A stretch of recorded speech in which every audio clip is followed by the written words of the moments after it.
کیا آپ نے کبھی محسوس کیا ہے کہ آپ اللہ سے دور ہو رہے ہیں؟ ایک ایسا خالی پن، ایک ایسی بے چینی جو کسی چیز سے پوری نہیں ہوتی۔ یہ کہانی ایک ایسی ہی روح کی ہے جس نے اللہ سے اپنے تعلق کو دوبارہ مضبوط کیا اور پھر اس کی زندگی ہمیشہ کے لیے بدل گئی۔ عائشہ ایک عام سی لڑکی تھی جس کی زندگی میں سب کچھ اچھا چل رہا تھا، اچھے دوست، اچھا خاندان اور روشن مستقبل، مگر آہستہ آہستہ دنیاوی مصروفیت نے اسے اللہ سے دور کر دیا۔ نمازیں قضا ہونے لگیں، قرآن کی تلاوت کم ہو گئی اور دل میں ایک خالی پن بڑھتا چلا گیا۔ اسے راتوں کو نیند نہیں آتی تھی اور دن میں بے چینی گھیرے رہتی تھی۔ ایک دن اس کی دادی نے اس کی پریشانی کو محسوس کیا۔ دادی نے پیار سے اس کا ہاتھ پکڑا اور کہا، بیٹی، جب دل بے چین ہو تو سمجھو کہ اللہ یاد کر رہا ہے۔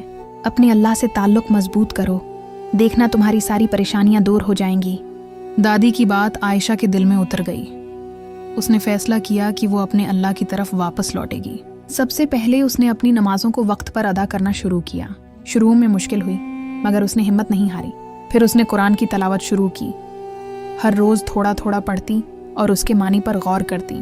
اسے احساس ہوا کہ اللہ اس سے براہ راست بات کر رہا ہے۔ اس کے بعد اس نے اللہ سے دعا مانگنی شروع کی، صرف اپنی ضرورتوں کے لیے نہیں بلکہ شکر ادا کرنے کے لیے بھی۔ عائشہ نے صدقہ کرنا شروع کیا، چاہے تھوڑا ہی صحیح۔ اس سے اس کے دل میں وسعت پیدا ہوئی اور خوشی محسوس ہونے لگی۔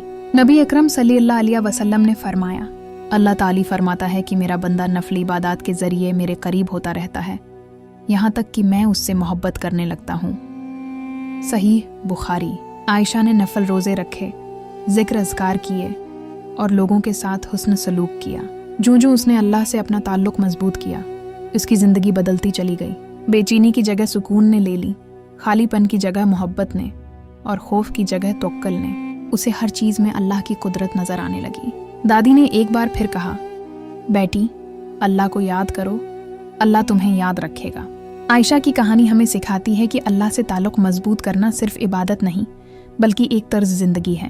یہ سکون، اطمینان اور حقیقی خوشی کا راستہ ہے۔ تو آؤ ہم بھی اللہ سے اپنے تعلق کو مضبوط کریں، اس کی یاد کو اپنے دلوں میں بسائیں اور اس کی قربت حاصل کریں۔ یا اللہ، ہمیں اپنی محبت عطا فرما، اپنی قربت نصیب فرما اور ہمیں ہمیشہ اپنی یاد میں رکھ۔ آمین۔